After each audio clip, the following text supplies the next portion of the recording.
방송 녹음을 지금부터 시작하도록 하겠습니다. 지금 유튜브에 올라가야 될 방송 내용들이 했는데, 오늘 고상만의 뉴스 속 그 사건 2016년 8월 7일 방송 지금 8시 7분을 기록하고 있는데요. 오늘 고상만의 뉴스 속 그 사건 방송을 시작하도록 하겠습니다. 1부 요즘 그 사건, 그리고 2부에서는 그때 그 사건으로 하고요. 1부 사건에서는 말씀드렸던 것처럼 누진세 2년째 소송 중인 노무현 대통령의 사이 각성한 변호사와 관련한 이야기, 그리고 김영란법과 관련한 정치권의 논란, 식사값 3만원과 그리고 선물값 5만원에 대한 이야기, 이 이야기를 가지고 과연 이 문제를 어떻게 우리가 볼 것인가에 대한 이야기, 그래서 노무현 대통령의 축한그릇과 관련한 이야기를 하고요. 2부에서는 그때 그 사건, 1974년 8월 15일 문세강 총격 사건, 유경수는 누가 죽였나라고 하는 제목으로 여러분하고 이야기를 하도록 하겠습니다. 그리고 말씀드렸던 것처럼 다음 주 방송에서는요, 사실은 유경수 여사 총격 피격 사건은 다음 주에 하는 게 맞는데 왜 이번 주에 하느냐? 다음 주는 제야인사 장준하 선생님의 사후 서거 41주기를 맞이합니다. 그래서 41주기에 맞춰서 다음번 방송에서는요, 그러니까 8월 15일 방송이 될 겁니다. 다음 주는 8월 15일 월요일 저녁 8시부터 10시까지 2시간 동안 하는데요. 그때는 제야인사 장준하 선생님 특집으로만 다뤄집니다. 그래서 장준하 선생님 특집 1부 장준하의 생애, 그리고 2부는 장준하의 의문사 부분, 이 부분을 가지고 여러분과 함께 방송을 하도록 하겠습니다. 그리고 말씀드렸던 것처럼 어저께 제가 굉장히 아주 특별한 경험을 했습니다. 제가 사실 운이 좋아서 지금까지 살면서 굉장히 다양한 경험을 많이 했어요. 그래서 예를 들어서 이제 아들도 낳고 딸도 낳았고, 그리고 또 영화도 찍어봤고요. 방송 출연, 그러니까 일반 분들이 많이 할 수 없잖아요. 영화도 제가 진실의 문이라고 하는 영화와 사랑할 수 없는 시간이라고 하는 그 다큐멘터리 영화로 해서 서울 독립영화제에서 그 영화로 해서 뭐 최우수 상도 받고, 뭐 관객 평론가상, 뭐 이런 것도 물론 제가 받은 건 아니고 그 영화를 만든 감독이 받았지만, 그런 영화에 제가 주연급 배우로 사회적 배우라고 그래요. 그걸 사회적 배우라고 하는 역으로 해서 이제 나가서 제가 영화도 찍어봤고, 그리고 또 뭐 공무원도 해보고 제야 활동도 해보고 감옥도 가보고, 또 민주화 운동 인정자로 또 그런 것도 받아보고, 뭐 많이 해봤어요. 근데 그런 중에 책도 내봤고, 뭐 그쵸? 여러 가지를 해봤는데, 그런 중에 또 하나 사람이 살면서 해볼 수 있는 일, 제가 결혼식에 주례를 봤다라는 것, 이거는 또 다른 새로운 인생의 경험이 아닌가 싶습니다. 사실은 그 이전에도 이제 그 주례를 저한테 꼭 부탁하고 싶다라고 하는 분들이 한 두어 분 있었는데, 그분들은 정말 아닌 것 같아서 왜냐하면 그때도 그렇고 지금도 그런데, 제가 좀 더 인생을 좀 더 살고, 그래서 좀 더 좋은 이야기를 할 수 있는 연배가 됐을 때 제가 하는 게 맞지, 너무 좀 그 얄팍한 인생 경험을 가지고 뭔 얘기를 자신 있게 할 수 있을까. 그래서 이제 고사했던 건데, 그렇게 고사했는데도 불구하고 저에게 귀한 기회를 또 청을 해주신 분이 계셔갖고, 근데 이제 우리 방송을 애청해 주시는 분입니다. 지금도 이제 우리 방송에 들어와서 함께 했는데, 여기 좀 있죠. 바다숲 고양님이라고요. 이분이 이제 어저께 신랑이셨는데, 어제 정말 뜻깊고 좋았습니다. 결혼식 전체 다 영상 촬영했어요. 주례사를 잊지 않기에 오늘 아침에도 들었어요. 라고 하셨어요. 이 영상물 저한테 다음에 신혼여행 다녀오고 나서 오실 때 저한테도 한부 주실 거라고 믿습니다. 패백이 너무 늦게 끝나서 인사도 제대로 못 드려서 죄송했어요. 무슨 우리 어저께 충분히 인사했고 나가기 전에 뵈갖고서는 좋았고 감사했습니다. 고맙습니다. 완전 감동 재미.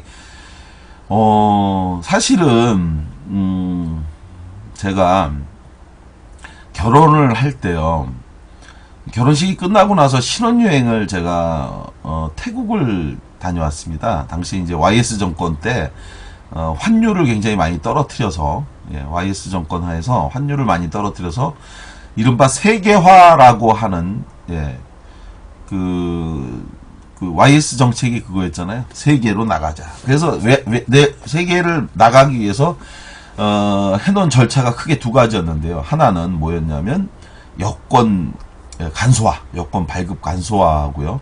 또 하나는 외국 나갈 때 부담 없으라고 환율을 엄청 떨어뜨렸던 게 YS 정권 때입니다. 근데 나중에 알고 보니까 환율을 많이 떨어뜨렸던 이유는 자기가 집권 기간 동안에 국민 1인당 소득을 2만 불 이상으로 하겠다라고 하는 공약. 근데 이 2만 불 이상의 공약을 실현시키려고 하다 보니까 새로운 어떤 그 경제개발 모뎀 텀은 찾을 길이 없고, 그러니까 만든 정책이 뭐냐, 환율을 떨어뜨려서 그냥 소득, 그냥 눈으로 보이는 허상으로 보이는 소득만, 왜냐면 달러를 기준으로 하잖아요. 소득 2만 불 시대를 열겠다고 했으니까, 지금 제가 만약에 1,000원을 갖고 있다. 근데 1,000원 당시 환율이 만약에 1,500원이다.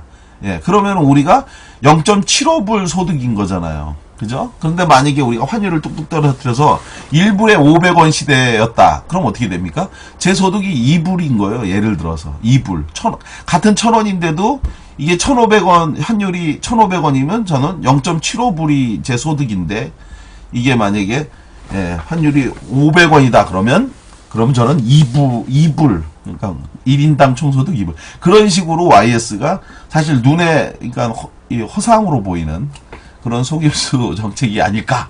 결국 그것이 이제 이후에 IMF를 불러오는데 또 하나의 요인이 된 부분들도 있습니다. 그래서 그런 부분과 관련한 이야기들은 차후에 또 따로 지금 이 더위를 가시고 12월쯤 바로 IMF가 터졌던 그 시기쯤에 저희가 또 보고 있는 당시에 제 경험, IMF 터졌을 때 제가 길거리에 나가서 참 그 연설도 많이 했는데, 하여간 그런 이야기는 그때 가서 또 말씀을 드리고요. 우리 바쁜 벌꿀님 오랜만에 오신 것 같아요. 어제 친구랑 누진세 때문에 새벽 4시까지 얘기했네요. 새벽 4시까지 더운데 이야기만 하셨군요. 결혼 축하드립니다. 어제 정말 가고 싶었는데 못 가서 아쉽네요. 고상만 강대현님, 우리 지콩콩님과 그리고 또 바다숨님한테 축하 인사를 드리고 있습니다. 아, 진짜 감동적인 줄이었습니다. 자꾸 그렇게 말씀해 주시니까 제가 감사하긴 한데, 자꾸 제가 이런 이야기를 강요하는 것 같아서 민망하긴 합니다. 오늘도 모두 반갑습니다. 김영란법과 문세광 사건 모두 너무 기대됩니다. 꼭 다뤄야 할 이슈들 최고. 야, 이런 훌륭한 분들이 계셔서 방송을 계속할 수 있는 것 같습니다. 아무래도 이제 오늘 날이 굉장히 많이 무덥고, 아마 주말에 여행을 다녀오시는 분들, 그리고 지금 돌아오시는 길인 분들도 좀 있으실 것 같아요. 그러다 보니까 오늘 평상시보다 또 시청자 수가 그렇게 많지는 않은 것 같은데요. 아마 방송을 하다 보면 더 많은 분들이 오시지 않을까 싶고요. 그리고 뭐 이 방송 끝나고 난 다음에 또 유튜브와 또 그 팟빵을 통해서도 이제 방송이 나가는데요. 어저께 결혼식 가서도 제가 그걸 많이 봤는데, 결혼식장 가니까 또 이 방송을 듣는 분들, 유튜브를 통해서 또 보신다는 분들이 꽤 많다는 걸 또 제가 알았습니다. 그래서 가서 이제 음식을 이렇게 담고 있는데, 특히 제가 살고 있는 이 고양시 쪽에 여러분들이 저한테 인사를 하시길래 어떻게 저를 아시고 인사를 하시나 그랬더니, 유튜브를 통해서 방송을 많이 보고 있고, 자기뿐만 아니라 주위에 이 방송 보는 분들이 많이 있다고 또 말씀을 해주셔서, 이 방송 계속 해야 되겠구나라고 하는 그러한 힘을 제가 얻었습니다. 어저께 이제 이 주례사를 하면서 그 과거 이제 제가 결혼했을 때 그 생각이 좀 났습니다. 과거 결혼할 때 제가 아까 말씀 것처럼 외국을 신혼여행을 갔는데, 가갖고 제가 당시 같이 다니던 같은 그 신혼부부들한테 제가 이런 질문을 했어요. 혹시 결혼하실 때 주례 선생님이 어떤 말씀 하셨는지 기억하시냐고 제가 일부러 그걸 많이 물어보고 다녔던 그런 기억이 납니다. 우리 하은이 어머니 어서 오십시오. 아유, 예. 날 더운데 잘 지내시죠? 그랬더니 사람들이 대부분이요, 놀랍게도 그 기억을 못 하더라고요. 주례 선생님이 무슨 말씀 하셨는지 사실 기억을 못 한다고. 그래서 제가, 와, 어떻게 주례 선생님이 얘기한 거를 왜 기억 못 할까? 저는 제가 정말 좋아하는 분을 주례 선생님으로 모셨기 때문에 저는 한 말씀 다 기억을 했습니다. 가장 기억에 남는 주례사 말씀이 그거였거든요. 저한테 하신 말씀 중에, 내가 어두운 밤에 등대와 같은 역할을 하겠다. 그 등대의 빛을 보고 내 뒤를 따라와라. 뭐 이런 말씀을 하셨던 것도 기억이 나요. 근데 그 등대가 지금은 어디로 사라졌습니다. 하여간 그런 것 때문에 저도 역시 제가 하는 첫 번째 주례에 이 두 분한테 제가 감히 어떤 말씀을 하실 수 있을까 고민을 많이 했는데요. 아, 하은이 어머니 감사합니다. 고맙습니다. 예, 오늘도 또 별풍선을 보내주셔서 감사하게 받겠습니다.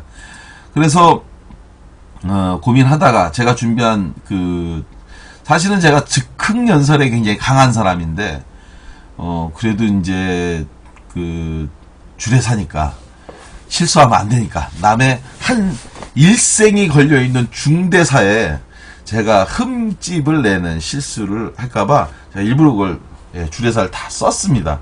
다 써서 이제 제가 딱 가지고 갔는데, 근데 결혼식에 계신 분이, 식장의 직원분이 하시는 말씀이, 이 주례사 너무 길게 하면 하객들의 식사에 어려움이 있다.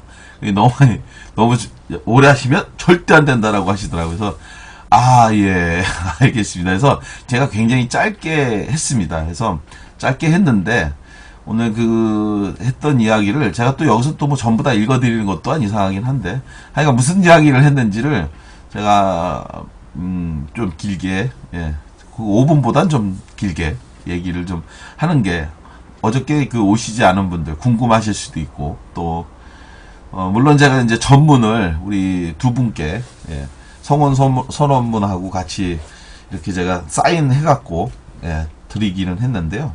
한번 제가 여기서 그 내용을 다시 한번 좀 들려드리도록 하겠습니다. 첫 문장, 사실 이 부분은 제가 그대로 읽질 않았는데 이 문장만 좀 그대로 한번 읽어볼까요? 신랑 임지택군과 신부 성지은 양의 아름다운 결혼식에 부족한 사람이 주례로 서게 된 것을 한없이 영광스럽고 또 부끄러운 마음도 듭니다. 하지만 두 분의 결혼에 조금이나마 도움이 된다면 하는 기꺼운 마음으로 함께하고자 이 자리에 섰습니다. 라고 이야기를 시작했습니다. 예. 집중. 오늘 제가 두 분에게 드리고 싶은 말씀은 오늘부터 이어지는 결혼 생활을 한 편의 영화처럼 생각해 보라는 것입니다. 앞으로 신랑 신부가 살아갈 그 삶을 한 편의 영화라고 생각한다면 이 영화는 모든 사람이 보고 싶어 하는 아름다운 명작이 될 수도 있고, 또 잘못하면 누구도 보고 싶지 않은 막장 중에서도 최악의 막장 영화가 될 수도 있을 것입니다. 오늘 이 자리에선 두 사람의 마음 먹기에 따라 이루어지는 내일입니다. 제가 이제 이렇게 시작을 했습니다. 따라서 이제 두 사람이 이 결혼이라고 하는 영화에서 신랑 임지택군은 남자 주인공이 되는 것이고, 신부 성지은 양은 여자 주인공이 되는 것입니다. 그리고 이외 모든 사람들은 이 영화의 조연으로 이 한 편의 인생 영화를 만들어 가게 될 것입니다. 신랑 신부 잘할 자신 있죠? 제가 이렇게 물었더니 두 분이 아주 큰 목소리로 네 라고 하셨어요. 굉장히 많은 분들이 오셔갖고 그분들이 크게 박수를 쳐줬고요. 그리고 나서 제가 했던 두 번째 당부는 이겁니다. 생각해보니 가장 좋은 말은 우리네 삶 속에서 우러나오는 경험이 바로 가장 좋은 조언이 아닐까 싶었습니다. 그래서 신랑 신부와 하객 여러분에게 실제 있었던 어떤 사건에 대해서 제가 이야기를 해드리겠다라고 제가 이야기를 했습니다. 이야기를 했는데요. 어떤 이야기를 했느냐. 이런 얘기입니다. 실제로 있었던 사건입니다. 한 25년 전에 있었던 사건인데요. 1990년대 초반에 있었던 사건 이야기입니다. 증권회사에 함께, 우리가 보통 이제 회사에서 회식하잖아요. 회식하는데, 한 20명 정도의 회사 직원들이 이날도 회식을 했다고 합니다. 그리고 나서 1차 회식을 마치고, 이때만 해도, 요즘은 좀 덜 하잖아요. 근데 이때만 해도 이제 2차 회식, 3차 회식, 4차 회식이 이제 일반적인 이제 회식 문화 중에 하나였잖아요. 이날 여기서도 2차 회식을 갔다고 합니다. 2차 회식 가는데, 좀 떨어진 데를 가니까 사람들이 차를 이용했대요. 차를 이용하고 이제 가는데, 증권사 지점장인 경우는 이제 차가 있었던 거예요. 근데 이제 나머지 일반 직원들은 차가 없으니까 택시를 이용해서 그래가지고 2차 회식 장소로 가는데 지점장이 이제 자기가 술이 많이 취했죠. 1차에서 이제 굉장히 많이 먹었으니까. 그리고 나서 이제 자기가 운전을 하고 가려고 하니까 이때 한 젊은 직원이 그 지점장의 차를 낚아챘다고 합니다. 그리고 나서 지점장님, 제가 운전을 할 테니 걱정하지 마시고 뒷좌석에 타십시오라고 얘기한 거죠. 젊은 직원은 당연히 술 한 잔, 이제 이 사람도 이제 거하니 한 잔 마시고, 그리고 나서 이제 지점장님한테 잘 보이고 싶은 마음이 들었겠죠. 그러니까 제가 운전을 할 테니 걱정하지 마시고 뒤에 타십시오라고 얘기를 했답니다. 그러니까 이제 지점장은 아니 됐어 내가 이제 운전할게라고 했는데도 불구하고 뒤에 있던 다른 동료 직원들까지 지점장이 그냥 뒤에 타십시오. 괜찮습니다. 저 직원이 운전할 테니까 이번 기회에 뭐 사장님처럼 하시죠. 하면서 이제 했겠죠. 너스레를 떨면서. 그래서 결국은 직원들이 문을 열어서 지점장을 뒷좌석에 태우고 그리고 술이 취한 젊은 직원이 운전을 했다고 합니다. 그런데 이것이 이제 해서는 안 될 일이잖아요. 결코 있어서는 안 된 범죄 행위인데 불행하게도 끝내 이 일이 사고로 이어진 겁니다. 운전을 하고 가던 이 젊은 직원이 그만 횡단보도를 지나가고 있던 한 여대생을 차로 친 거예요. 그리고 그렇게 친 여대생이 그만 현장에서 목숨을 잃게 됐습니다. 여하간 사고가 나자, 여하간 이런 큰 대형 사고가 났잖아요. 얼마나 놀랬겠어요. 우리 젊은 이 술에 취한 직원도 놀랬고 또 지점장도 놀랬겠죠. 그게 놀라니까 이후에 이 젊은 직원이 지점장에게 한 말 더 놀라운 말이었습니다. 아유 세상에 더 놀라운 말인데 지점장님 사실 저는 무면허라는 거예요. 무면허입니다. 살려주십시오라고 매달렸다는 거예요. 음주운전에 또 무면허에 우리 열혈곱탱님 지각입니다. 아니 지각 아닙니다. 어서 오십시오. 무면허에 음주운전까지 한 이 직원이 젊은 직원이 알고 보니까 무면허에 음주운전이었던 거죠. 그러니까 막 이 젊은 직원이 매달렸어요. 그러니까 어떻게 하겠어요? 지점장이 이 자리에서 또 두 번째 실수를 합니다.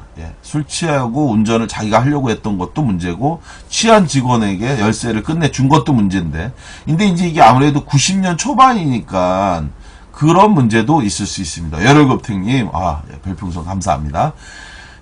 늘 고맙습니다. 지각한 대신 지각 비용으로 별풍선을 주신 건가요? 너무 고맙습니다. 그래서 그렇게 실수했던 지점장이 이번에는 또 술이 취한 김에 또 호기롭게 또 약속을 했어요. 뭐라고 했느냐? 알았어, 내가 수습할게. 하지만 벌어진 결과 너무 참담했죠. 차에 친 그 여대생이 그만 현장에서 사망했고 이후 시신을 옮긴 병원으로 시신을 병원으로 옮겼잖아요. 그리고 거기에 이제 형사와 숨진 여대생의 아버지가 달려왔다고 합니다. 그리고 당연한 절차 뭐가 있겠어요? 사고 차량 누가 운전했냐고 운전기사가 물어봤죠. 그러니까 이때 아직 술이 깨지 않은 지점장이 뭐라고 했느냐? 혀가 꼬부라진 상태에서 내가 운전했다라고 객기를 부린 겁니다. 그렇게 객기를 부리는 순간 어떻게 됐을까요? 바로 딸을 잃은 이 아버지가 주먹으로 그 지점장의 얼굴을 때렸다고 합니다.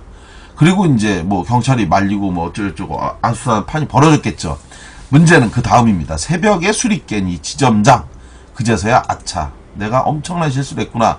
내가 해서는 안 될 말을 했구나. 어떻게 하지? 그리고 변호사 친구에게 전화를 했더니 변호사 친구 당연히 뭐라고 했겠습니까? 지금 당장 가서 경찰서에 그 운전했다, 내가 운전했다라고 하는 조서의 내용을 번복하라고 안내를 해줍니다. 결국 그러자 부랴부랴 경찰서를 찾아간 지점장, 사실대로 진실을 밝히려고 했는데, 그런데 이게 쉽지 않았습니다. 실제로도 쉽지 않아요, 여러분. 실제로도 한번 진술을 번복하면 잘못하면 형사처벌 받는 건 물론이고, 그리고 실제로 잘 바꿔주지 않습니다. 한번 받은 것에 대해서 복잡해지니까 더 그런 것도 있고요. 굉장히 큰일 나기 때문에 범죄, 범인 도피죄, 은닉죄도 있고요. 그런 상황인데, 이런 상황에서 피해 여대생의 부모, 아버지는 또 얼마나 화가 나겠어요. 당연히 화가 나죠. 이것들이 내 딸이 죽었는데 장난하고 있는 건가, 뭐 하는 건가.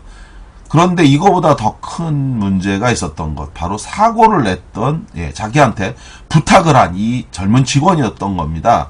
이 사람이 내가 이게 순순히 얘기할 줄 알았던 거죠. 순순히 이제 사실은 제가 운전을 하고 사고를 냈습니다, 이렇게 인정을 할 줄 알았는데 그게 아니었습니다. 죽기 살기로 이 사실을 부인한 겁니다. 나는 절대 사고를 낸 적이 없다, 거짓말이다, 이렇게 얘기를 한 거죠. 우리 열혈곰탱님, 추천은 의무, 별풍은 진리라고 하셨고요. 제가 가입한 것도 아니고 자연스러운 거라. 그래요? 뭐가요? 오늘 얘기가 상당히 무겁네요. 오늘 얘기 상당히 무거운 게 아니고 좋은 얘기니까 잘 들으세요.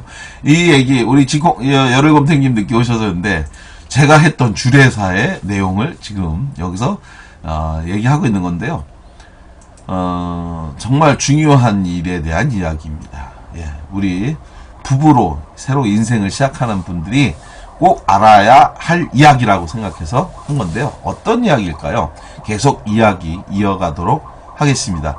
자, 그렇게 해서 이 젊은 직원이, 야, 너 왜 그래? 빨리 진실을 얘기해라고 지점장이 막 화를 내면서 부탁을 했는데도 불구하고 이 직원은 끝까지 자기가 한 적이 없다라고 부인했는데, 이유 간단하죠. 이 사고 인정할 경우에 일단 형사처벌 받아야 되는 문제 있고요. 두 번째, 교통사고 나면 합의를 어떻게든지 봐야 되잖아요. 그 합의금이 굉장히 큰 액수가 아닙니까? 젊은 직원이 벌어놓은 돈도 없을 거고, 결국은 부모님한테 누군가한테 크게 신세를 져야 되잖아요. 그런 상태에서 이 젊은 직원 도망가 버렸대요. 그리고 나서 그런 상태가 한 달간 지속됐고요. 그런 이후에 간신히 이 사건의 해결 방안이 나왔는데, 그 해결 방안 뭐였냐? 다행히 당시에 지점장의 차를 뒤따라가던 택시가 있었잖아요. 택시에 이제 그 다른 동료 직원들이 타고 쫓아오고 있었으니까, 바로 그 택시를 타고 오던 다른 직원들이 사실은 그날 운전은 젊은 직원이 한 것이 맞다라는 증언을 해준 겁니다. 그때 당시에 지점장 괜찮다고 하면서 뒷좌석으로 강제로 밀어서 태운 사람들이 직원이었잖아요. 그리고 또 젊은 직원이 운전하다가 가다 사고 난 거를 뒤따라오던 택시 타고 오던 직원들이 봤기 때문에, 그러자 결국 이 사고를 낸 젊은 직원도 시인을 했답니다. 사실은 제가 운전을 했습니다. 자, 그러니까 이 지점장이 그렇게 해준 것에 대해서 약속을 또 한다고 합니다. 뭐냐? 합의금은 그럼 내가 책임을 지겠다, 형사처벌만 그럼 네가 져라, 이렇게 이제 서로 약속을 하니까 이 젊은 직원도 또 그렇게 해주시면 고맙겠다, 그러면서 이제 사건이 마무리가 되는데, 그렇게 해서 마련한 합의금이 얼마였느냐? 이 지점장 부부가 결혼하고 나서 약 20여 년 동안 맞벌이를 해서 아껴 모은 사실상의 전 재산이었다고 합니다. 그렇게 해서 최종적으로 사고 수습을 위해 마지막으로 만난 자리에는 지점장 부부와 운전한 직원, 그리고 피해자 아버지가 함께 했대요. 그죠? 그러니까 사고를 낸 직원 당연히 있어야 될 거고, 그리고 그 합의금을 주기 위한 지점장 부부가 있었고요. 그리고 피해자 아버지가 있는데, 그 자리에서 운전을 했던 젊은 직원은 커피숍 바닥에 무릎을 꿇고 앉아서 피해자 아버지에게 눈물을 쏟으며 잘못을 빌었습니다. 자, 우리 여력업택님이 오늘 얘기 상당히 무겁다고 했는데 왜 이런 신성한 결혼식 주례에서 이처럼 좋지 않은 이야기를 길게 언급하느냐. 사실은 저도 이게 굉장히 부담스러워 갖고 요 대목을 넣었었습니다. 그 이유 지금부터 말씀드리겠습니다. 예, 부부가 20년 넘게 맞벌이를 통해서 벌었던 큰 돈을 정말 한순간에 남편 실수로 잘못으로 잃어버렸잖아요. 그런 상황에서 과연 이 부인은 남편이 어떻게 느껴졌을까요? 굉장히 화가 났겠죠. 인간인데 누구나 화가 안 나겠어요? 이른바 이 화상아, 왜 이런 일을 벌였냐라고 화를 냈겠죠. 당연히. 엄청나게 화를 냈겠고 남편의 꼴도 보기 싫을 거고요. 그리고 또 심지어는 더 많은 화를 냈겠죠. 아마 모르긴 몰라도 남편을 원망하고 그 남편 용서하기가 쉽지 않았을 겁니다. 그것이 흔한 우리네 일상의 모습이 맞기 때문이죠. 그런데 그러한 일상의 모습과 달랐다고 합니다. 사실 그 자리에는 또 한 명이 있었는데요. 누가 있었냐면 바로 이 지점장의 친구인 변호사가 사실은 따라왔는데 이 이야기는 사실 그 변호사가 옆에서 듣고 이후에 다른 사람들한테 내가 사실은 이런 경우를 봤다라고 전해서 사람들에게 널리 알려진 이야기라고 합니다. 지점장 이제 사건을 마무리하고 합의금 건네주고 그리고 나서 지점장의 부부가 앞에 걸어갈 때 이 지점장의 친구인 변호사가 뒤를 따르면서 듣는데 이때 이 풀이 죽어서 아내를 뒤쫓아가던 이 지점장에게 그 부인이 귓속말로 하는 말을 들었다는 겁니다. 뭐라고 했을까요? 이 화상아 이렇게 했을까요? 그게 아니었답니다. 이런 얘기를 했답니다. 여보, 너무 풀 죽지 마세요. 한 사람은 소중한 딸을 잃었고 사고로 여대생을 잃은 아버지에 대한 이야기죠. 한 사람은 인생을 잃어버렸잖아요. 바로 젊은 직원에 대한 이야기죠. 그런데 우리는 그저 돈만 잃었을 뿐이에요. 그러니 더 이상 마음에 두지 마세요. 라고 얘기하는 것. 이 지점장의 부인이 바로 자기 남편 귀에다가 속삭인 그 말이었다고 합니다. 이 말을 바로 이 지점장의 친구 변호사가 듣고 그것이 너무 감동적이고 그 부인의 모습이 너무 감동적이라서 이 이야기를 사람들한테 전했다라는 얘기입니다. 제가 드리고 싶었던 주례로서의 당부 이것이었습니다. 함께 힘을 모아 아름답고 행복한 가정을 만드세요. 그런데 인생이라는 것이 말이죠. 여기 이 방송을 듣고 또 보고 계신 분들 모두가 다 아시지만 결혼 생활이라는 것 그리고 결혼 생활 속에서 인생이라는 거는 늘 아름답고 좋은 이야기만 있는 게 아니지요. 위기가 닥쳐오는데 그렇게 위기가 올 때 이 일화에 나오는 부인처럼 또 반대로 부인이 실수할 수가 있어요. 남편만 실수합니까? 부인 실수하죠. 당연히 부인도 실수할 수 있고 남편도 실수할 수 있고 그게 바로 결혼이라는 거죠. 이렇게 상대방이 실수했을 때 그래서 정말 내가 남편한테 미안하거나 또는 부인한테 정말 미안해할 때가 있거든요. 근데 그것이 퉁명스럽게 또 나갈 때도 있습니다. 나갈 때도 있죠. 내가 정말 미안한 마음을 미안하니까 또 엉뚱하게 퉁명스럽게 얘기하는 경우도 있는데 그 마음조차도 서로가 이해해 주는 것 그게 바로 부부가 아닐까. 이렇게 어려움에 처해 있을 때 그 남편이 지금 부인처럼 또 부인이 했던 것처럼 그 남편이 서로가 서로에게 해준다면 얼마나 고맙고 또 귀한 존재가 되겠습니까? 그렇습니다. 바로 그러한 위기가 닥쳐올 때 상대방을 원망하는 마음보다 그 상처받은 상대방의 마음을 먼저 어루만져 주는 것 그게 바로 진짜 부부가 되는 길인데요. 이제 이 결혼을 하면서 이 세상에 진짜 내 편이 되어줄 사람은 바로 오늘 이 자리에 선 바로 그 두 분이었습니다. 제가 이제 그분 주례사를 여기서 다시 한번 길고 상세하게 말씀드린 거예요. 어저께는 5분 내에 하라고 그래가지고, 막, 바바바바바박 얘기해갖고, 이야기가 좀, 상당히 간결했죠. 세상 사람 모두가 내 남편을 또 아내를 비난한다 할지라도 전 이게 중요하다고 생각해요. 이거는 가족 이기주의가 아니고요. 부부만이 늘 당신이 최고야 라고 하는 말을 해주는 것 그게 정말 진정한 부부가 아닐까. 일단은 예, 그것이 어떤 일이든 간에 먼저 그 사람을 지지하는 유일한 사람이 되어주는 것, 그것이 바로 부부가 아닐까 싶습니다. 좋은 일이 있을 때는 사람들 굉장히 많아요. 네, 엄청 많죠.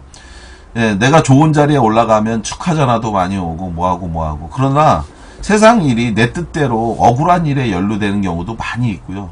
또 나와 상관없는 일이 또 엉뚱하게 내 일이 되는 경우도 있고, 남의 비난거리가 오해를 받아서 또 일어나는 경우도 있습니다. 그런 일들이 굉장히 많이 있고, 저 역시도 살면서 억울한 일 굉장히 많이 겪었고, 또 그런 일들이 쉽게 사람을 찾아가서 내가 사실은요 이런 얘기하는 것 또한 또 쉽지 않은 일들이 많이 있습니다.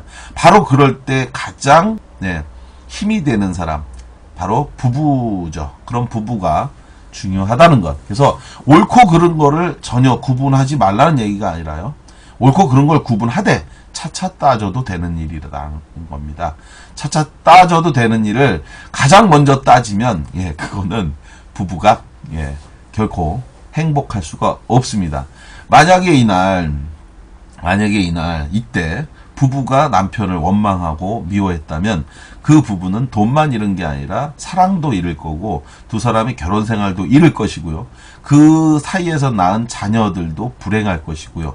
그리고 그것이 결국은 차차차차 더 미래에 더 안 좋은 일로 갈 수 있었죠. 그러나 이 부부가, 이 부인이 그런 현명한 발언과 선택을 함으로써 아마 저는 모르긴 몰라도 두 부부는 지금쯤 더 아주 화목하고 행복하게 현명한 부부로, 아내로, 남편으로 살지 않을까. 일단은 서로가 서로를 믿어주는 것, 그것이 오늘 제가 어저께 결혼한 두 신혼부부에게 당부한 거고요. 그러한 것들이 바로 중요하죠. 충고를 해주는 배우자, 진실로 따뜻한 말을 해준 이런 배우자가 있다면 반성하고 돌아올 수 있는 이 품도도 넉넉할 거고, 그 안에서 안정할 수 있는 것, 아름다운 동지, 그것이 바로 진정한 결혼이고 진정한 부부다. 그리고 마지막으로 한 가지 더 당부하고 싶은 것, 이것이 늘 마지막일지 모른다는 생각으로 살아가기를 바란다는 이야기였습니다. 사실은 제가 시간이 더 넉넉하고 됐다면 저는 사실 그 접시꽃 당시 도종환 시인의 그 시를 한번 다 읽어드리고 싶었었어요. 도종환 시인에 대한 이야기도 나중에 한번 기회가 된다면 말씀을 드리고 싶은데, 접시꽃 당신에 나오는 그 내용을 보시면 아시겠지만 정말 이것이 마지막이라고 하는 마음, 부인이 늘 내 곁에 있을 것 같지만 실제로 남편도 늘 똑같죠. 우리가 살고 있지만 언제 어느 때 어떻게 우리가 최후를 맞이할지 알 수가 없습니다. 그것이 인생이거든요. 그러니까 늘 사랑을 해라. 그리고 늘 내 곁에 있는 거다라고 생각하지 마시고 지금 이 순간 사랑하시고 언제든 후회가 되지 않도록 그 마지막 순간에 이것이 나의 마지막인 것처럼 부인을 그리고 남편을 눈물겹도록 행복하게 바라보기를 권한다라고 말씀을 드렸습니다. 사랑하는 것은 사랑하기 때문에 사랑하는 것이 아닙니다. 사랑한다고 말하기 때문에 사랑하는 거라고 저는 생각합니다. 사랑한다는 말을 아끼지 말고 늘 이야기하시고, 그렇게 말하면 아내는 남편을, 남편은 아내를 사랑하게 될 거다. 흔히 아내에게 남편을, 그리고 남편에게 아내 사이를 이야기할 때 우리가 배우자라고 얘기하거든요. 배우자라고 쓰잖아요. 바로 그 말처럼 서로에게 서로가 평생을 배우는 관계, 그런 아름다운 배우자가 되시고, 그렇게 아름다운 인생을 살다가 아름답게 인생을 마치는 서로에게 귀한 인연이 되기를 바라면서, 오늘 이 자리에 주례 역시 두 분의 그런 모습이 가까이에서 늘 지켜볼 걸 약속하겠다. 두 분 사랑하시고 사랑하고 또 행복하세요. 2016년 8월 6일 토요일 낮 12시 30분 주례 고상만. 이게 이제 여러분들 제가 우리 지콩콩 신부님과 바다숲 우리 신랑께 드린 주례사였습니다. 그래서 이 주례사의 이야기를 어저께 하려고 했는데, 만약에 그 식으로 했다면 한 25분 해야 되는 거였네요. 지금처럼 하려면. 근데 어저께 한 5분은 넘었나? 10분은 분명히 안 됐을 거고. 하여간 그러지 않았을까 싶습니다. 정확히는 저도 잘 모르겠어요. 얼마큼 했었는지. 자, 그 방송하는 동안에, 예, 많은 분들이 많은 말씀을 하셨어요. 예. 이 주례사가, 예, 두 분에게, 예, 인생에 있어서 귀한 나침판이 됐으면 좋겠고요. 그런 나침판이 될 수 있도록 제가 먼저 모범적인, 예, 삶을 살아야 되겠다 이 생각을 하는 저 역시도 좋은 기회가 됐던 것 같습니다. 예, 저 역시도 여러분에게 드렸던 말씀처럼, 예, 이 주례의 말씀처럼 저도 그렇게 살도록 노력하겠습니다. 우리 바다숙고 형님, 네, 맞습니다. 반가워요. 반갑습니다. 정말 좋은 이야기였어요. 새겨드리겠습니다. 라고 하셨고, 배고파서 방송 켜고 도망갔다 오려고 했건만 당사자분들이 계시니 꼼짝 말아입니다. 배고프면 밥을 드시기 바랍니다. 예. 배우는 존재, 배우자. 예, 제가 아는 형님이 이렇게 표현합니다. 안의해? 예, 와, 안의해 줬습니다. 뭐요? 도대체가 안의해가. 예, 그래서 페북에 글을 쓸 땐 안의해님께, 예, 라고 얘기해요. 전에 페북에서 둘이 같이 보면서 좋아하라 했는데, 라고 하셨고요. 솔롱구스라고 하고요. 정원진님 여기 방송을 들어와 있나요? 예. 그런가요? 예. 지콩콩님 열혈팬이 되셨어요. 아이고, 감사합니다. 고맙습니다. 장인어른도 볼 때마다 안아드리면서 인사할게요. 예. 중요합니다. 제가 장인어른 뵐 때마다 저는 늘 안아드립니다. 그러면 장인어른이 처음엔 뭐야 이랬는데요. 지금은, 예. 제가 안아드리면 참 좋아하고, 이 스킨십을 느끼게 돼요, 저도. 장인어른께서, 우리 아버님께서 저에 대해서 각별히 정말, 저를 아껴준다라는 느낌을 제가 많이 받습니다. 그래서 정말 두 분 행복한 인생 되시고, 그리고 신혼여행 중이신데도 방송 들어오셔서 오늘 함께 해주셔서 너무 감사드립니다. 오늘 방송 주제 바로 넘어가도록 하겠습니다. 네. 자, 누진세. 정말 더운데, 예. 정말 많이 덥잖아요. 네, 우리 지콩콩이 잊지 않고 살겠습니다. 잊지 않을 겁니다. 어차피 우리 동네에서 같이 사니까 뭐 자주 뵙겠죠. 네. 네. 누진세 관련한 이야기 하는데요. 너무너무 더운데 여러분들 에어컨 버튼 누르기가 쉽지 않아요. 그죠? 두려운 일이에요. 근데 그 에어컨 버튼과 관련한 이야기. 우리나라에서 누진세 문제가 오래전부터 문제제가 됐는데요. 누진세가 만들어진 그 유래는 처음에 박정희 정권 때 이제 이 제도를 둔 거예요. 이 내용의 핵심은 이런 거죠. 뭐, 그러니까 전기가 당시에 뭐, 지금도 맨날 부족하다 얘기하는데, 예, 그 산업용 전기를 쓸 수 있도록 집은 전기 그만 써라. 조금씩 써라. 뭐 이런 취지로 이 누진세 제도를 만든 것 같습니다. 근데 굉장히 재밌는 발표가 하나 있었어요. 예, 바로 뭐냐면요. OECD 주요 국가 중에서 1인당 가정용 전력 소비량이 어떤지를 발표한 겁니다. 그래서 보니까 굉장히 좀, 눈여겨볼 만한 게 좀 있습니다. 뭐냐면요.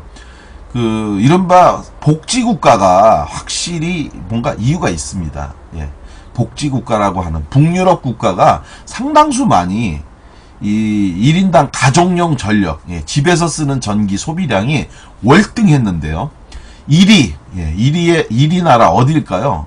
저는 사실 뜻밖이었어요.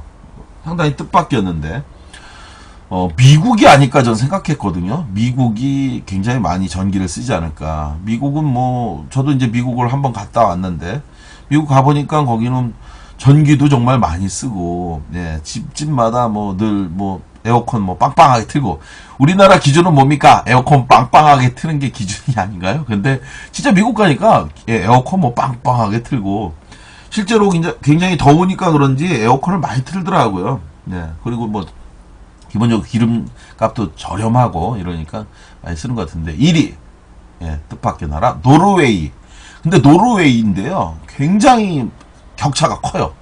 노르웨이가 7,415kW, 예, 킬로와트 7,415kW를 쓰는 걸로. 그 2위가 어디였냐? 캐나다였습니다. 캐나다인데 캐나다는 4,387kW. 그러니까 둘 사이에, 노르웨이와 캐나다 사이에 어마어마하죠. 한 3,000kW 정도 차이가 나는 거예요. 우리나라 550kW 넘어가면 전기 폭탄인데 뭐 수준이 다른 겁니다. 만약에 7415kW를 1인당 가정용 전력으로 우리나라에서 썼다. 이분은 집 내놓고 가셔야 될 것 같아요. 한전에다가 집 주고 떠나야지 되지 않을까. 어마어마한 전력을 썼는데 노르웨이가 7400, 예, 캐나다 4300. 그리고 아주 근소한 차이네요. 예.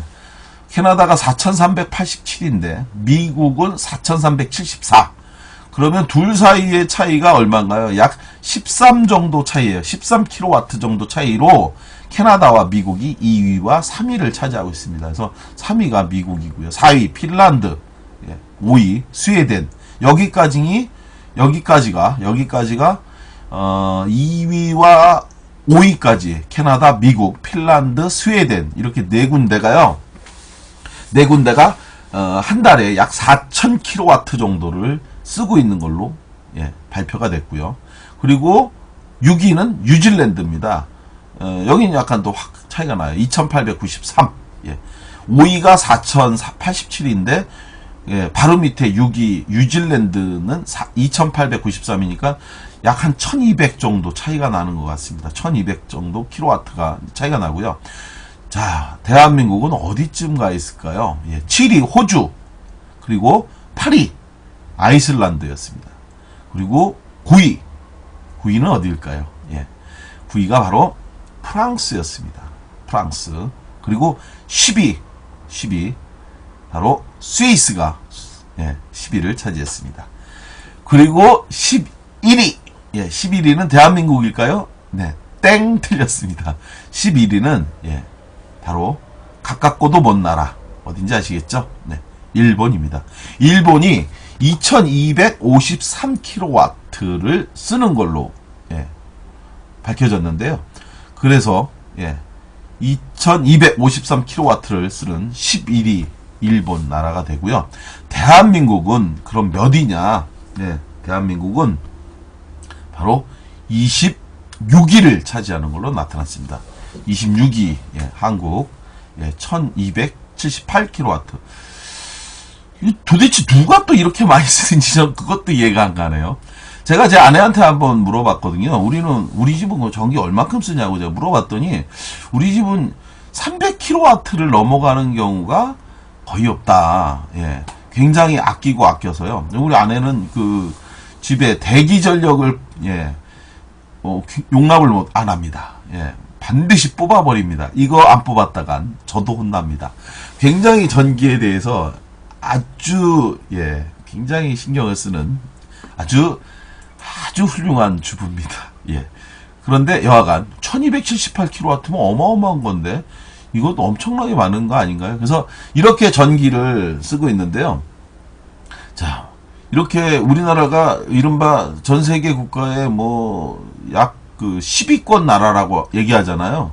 뭐 10위에서 한 13위 정도로 왔다 갔다 하는 걸로 늘 얘기를 하는데 26위에요. 전기 사용량은 굉장히 아주 많이 좀 떨어져 있는데 왜 이렇습니까? 이유 하나죠. 바로 누진세 폭탄 때문에 그런 건데 누진세 폭탄 문제로 인해서 어제 그제 굉장히 날이 많이 더웠어요. 그래가지고 저희 집에서도 에어컨을 올해 들어서 틀었습니다. 사실 저희 집에 그 에어컨을 산 지가 한 10몇 년 됐어요. 그런데 아마 지금까지 총 튼 게 한 10번은 넘나? 하여간 그 정도로 거의 틀질 않는데 어제 그전 너무너무 더웠고 뭐 한밤중에도 막 온도가 너무너무 올라가니까 도저히 안 틀 수가 없더라고요. 그래서 그렇게 틀었는데 그러니까 이제 아이들은 제 아들과 딸은 시원해서 잘 자는데 저는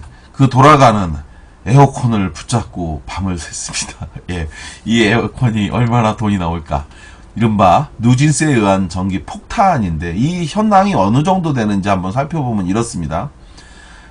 우리나라의 누진세 제도가요. 누진세가 최대 40배 가까이 나오는 걸로 40배 정도 나오는 걸로 이렇게 돼 있어요.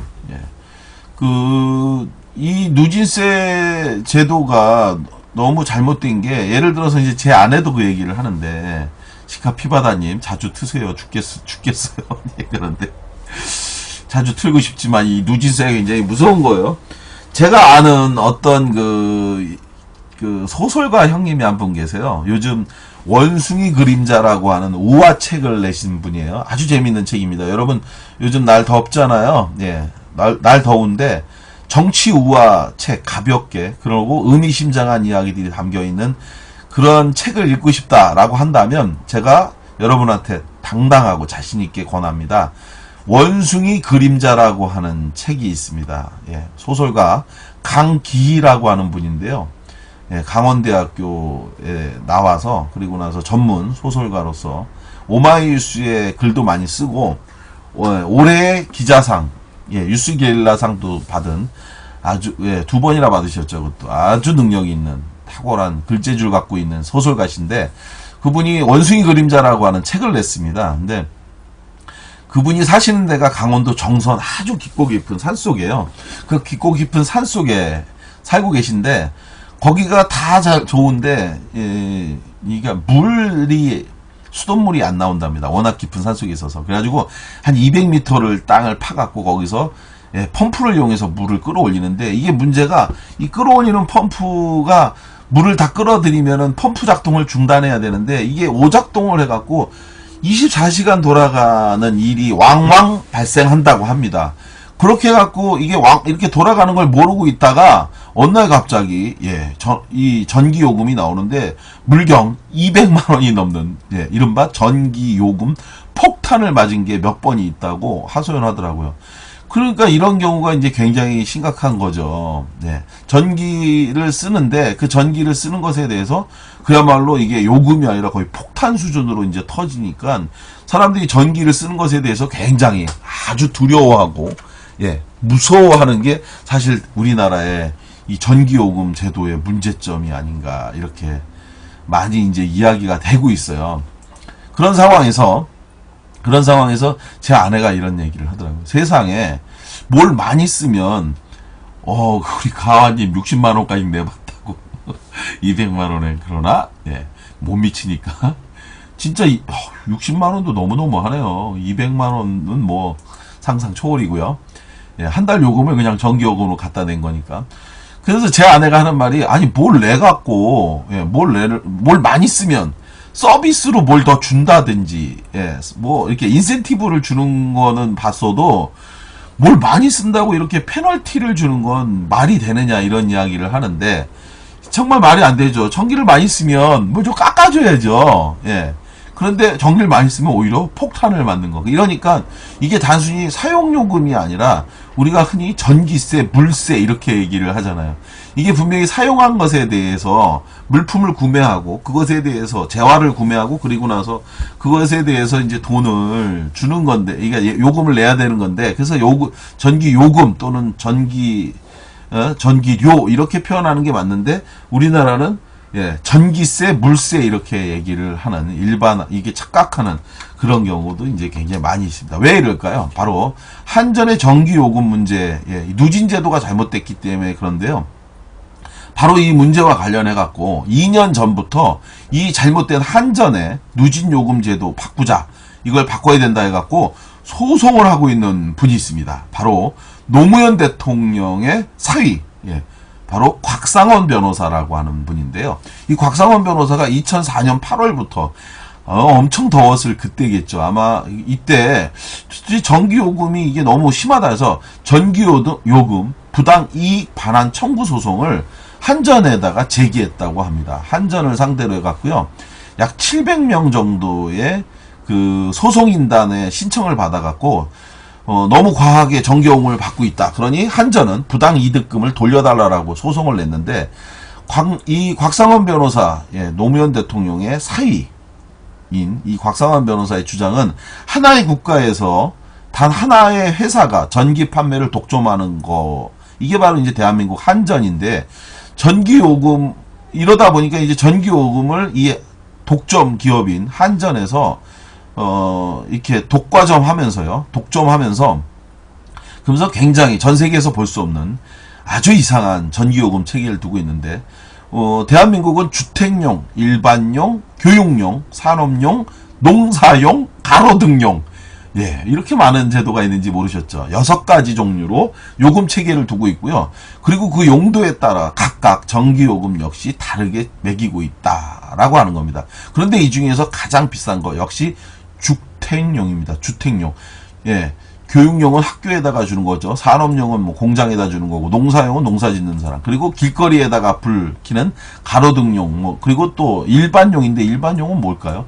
하여간 이렇게 전기요금을 6가지로 두고, 그리고 나서 이제 이렇게 과한 요금 체계를 갖고 있다라고 얘기하고요. 우리 시카피바다님 예전에 엄마가 장사할 때 한 달에 100만원씩 냈어요. 오, 굉장히 장사를 크게 하셨나 보네요. 거기는.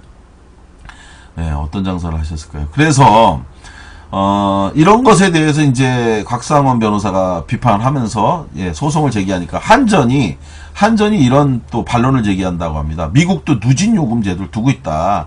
대한민국만 그런 게 아니라고 주장을 하고 있는데요. 곽상원 변호사의 주장에 의하면 이건 사실과 다르다. 자, 뭐 어떤 부분이 어떻게 다를까요? 미국 회사가 하는 것은 사계절 내내 하는 것이 아니고 딱 일정 기간인 여름, 예, 여름 기간에만 이 전력 사용량을 하고 있는데 600kW를 넘을 경우에 주고 있는 누진율, 예, 이게요 우리하고는 완전히 다르다고 하네요. 1.1배만 적용한다는 거예요. 1.1배만. 예. 600kW 전에는 그냥 그 정상적 요금을 청구하고 있고요. 다만 600kW가 넘어갈 경우에만 0.1배를 그러니까 더하는 거죠. 예를 들어 1,000원인데 1,100원을 요구한다는 거죠. 예. 이게 이제 미국에 있는 그 제도. 그리고 또 미국에 있는 다른 회사는 뭐 한 군데는 600kW가 넘어갈 때 1.1배고 다른 또 회사는 그보다 훨씬 더 큰 1000kW 일대의 누진배율, 예, 누진배율 1.1배만 적용을 한다는 거죠. 그런데 우리나라는 어떻게 되냐? 550kW만 사용하면, 예, 우리나라인 경우에는 최대, 예, 한 40배 정도 적용이 되는데, 예를 들어서 이렇게 이제 이야기를 하고 있습니다. 55kW를 쓰는 사용자인 경우에 전기요금은 대략 3,574원 정도가 된다고 하네요. 그런데 만약에 55kW를 쓰는 사람에겐 3,574원인데 만약에 이걸 10배 더 쓴, 55kW보다 10배 더 쓴 550kW를 쓴다. 그러면 이 사용자에게 나오는 요금은 얼마냐? 148,600원 정도가 된다고 합니다. 전기 사용량은 약 10배지만 전기요금은 무려 41.6배에 달한다는 겁니다. 이런 폭증 구조가 대한민국 전기요금인데요. 이게 이제 가정용에다가 적용을 하고 있다는 거죠. 그래가지고 산업용인 경우에는 원가에 턱없이 미치지 못하는 요금으로 특혜를 주면서 반면 그렇게 준 특혜의 그 손실 비율을 바로 가정들 우리 일반 여기다가 이제 적용을 하는 건데 이런 것에 대해서 뭐 전기요금에 대해서 저소득층에게 저소득층을 위해서 전기요금 제도를 이렇게 된다 뭐 어쩌고저쩌고 얘기하는데 그건 다 거짓말이고요. 저소득층 같은 경우엔 겨울에 특히 전기 폭탄요금을 더 많이 받는다고 합니다. 이유는 난방을 위해서요 전기장판을 많이 쓰잖아요. 그러한 전기장판 때문에 바로 전기요금 이게 이제 굉장히 심각하다라고 하는 이야기를 하고 있습니다. 자, 이게 바로 우리나라의 이 지금 잘못된 이 전기 누진세 제도인데 이와 관련해 갖고 최근에 국민의당이 민생 차원에서 이 누진세율 제도와 관련한 정책 어떤 개선 방안을 제시를 했는데 실제로 이게 가능할지 그건 잘 모르겠습니다. 근데 다행히 이렇게 지금 소송을 진행 중에 있는 이 곽상원 변호사가 주도하고 있는 약 750명 정도의 이제 이 소송인단이 참여하는 이 소송이 2년이 넘어가고 있는데요. 소송 2년이 지나가고 있는 지금까지도 이게 아직 1심 판결도 나오지 않았다고 합니다. 분명한 거죠. 한전 이 누진세 제도를 그대로 고수하려고 하는 그런 정책 때문에 이게 쉽게 바꾸기가 어려운 거예요. 근데 이제 국민들에게 이렇게 과도하게 전기요금을 걷는 거, 이건 폭리 아닙니까? 폭리?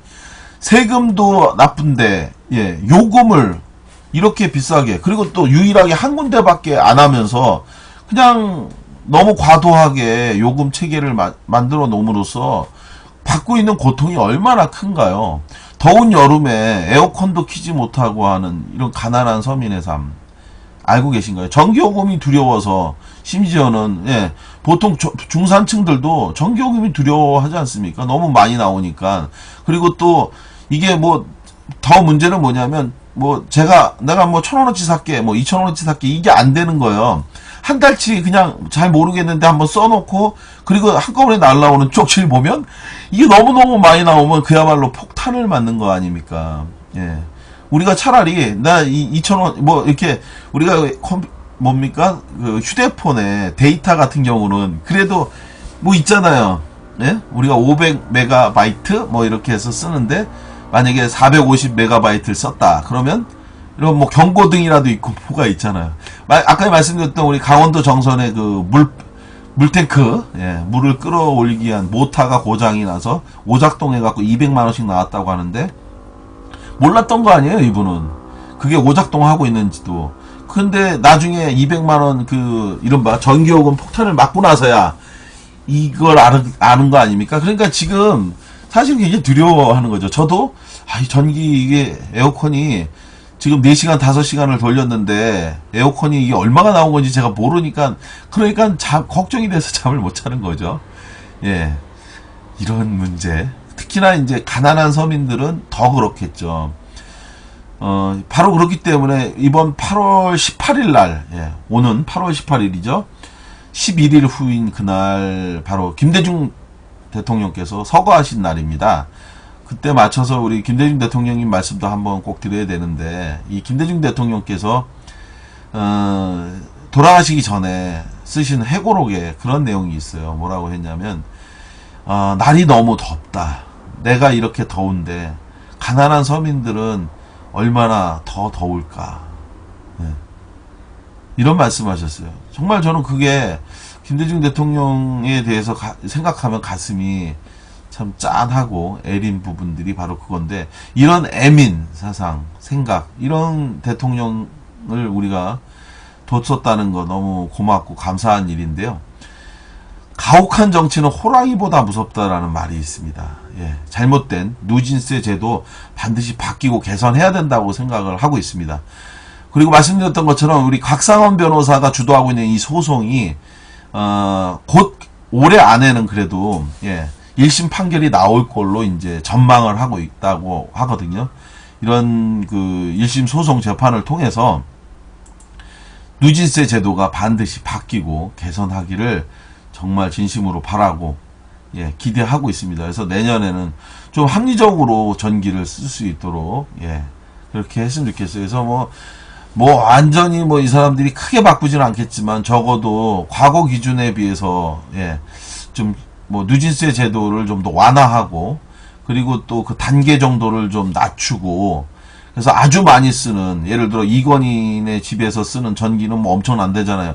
저희가 아까 말씀드렸잖아요. 300kW를 채 안 쓴다고 하는데 근데 우리나라가 1278kW니까 어마어마하게 많은 쓰는 사람들은 또 있는 거예요. 돈 많은 사람들은 신경 안 쓰겠죠. 이런 사람들한테는 진짜 최고로 더 많은 걸 주든지 그리고 일반 평범한 사람들은 좀 전기 좀 마음 놓고 좀 예, 어느 정도 쓸 수 있도록 그런다고 해도 우리나라 국민들이 다 근검 전략하는 사람들이라 막 쓰지 않습니다. 너무 과한 요금 체계는 바꿔야 된다. 이 말씀 꼭 드리고 싶고요. 1부 방송 여기서 마치고 바로 이어서 2부 방송 예, 이어가도록 하겠습니다. 1시간 넘어가 1부 방송 여기서 먹고 바로 2부 이어가도록 하겠습니다. 2부 이어갈 때 예, 여러분들 꼭 추천 눌러주시고요. 예, 많은 분들 함께 해주시면 감사하겠습니다. 곧 시작하겠습니다.